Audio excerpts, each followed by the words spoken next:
Ready to unleash your inner comic artist and create a captivating webtoon using just your phone? Let's dive right in. First, open Ibis Paint X if you're new.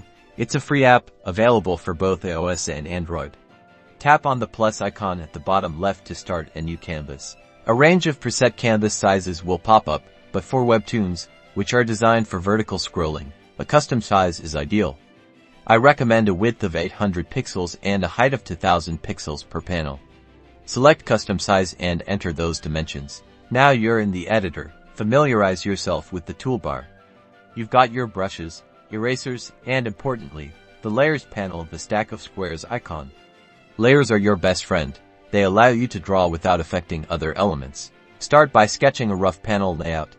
Use a light pencil brush on a new layer. This will be your guide. Think about the flow of your story and how you want to visually break it down.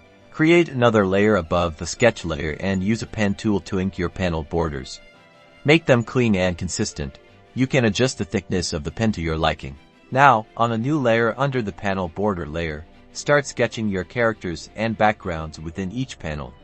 Again, use a light pencil. Create another layer above the sketch layer and use the pen tool to ink over your character sketches. Erase any overlapping sketch lines for a clean look.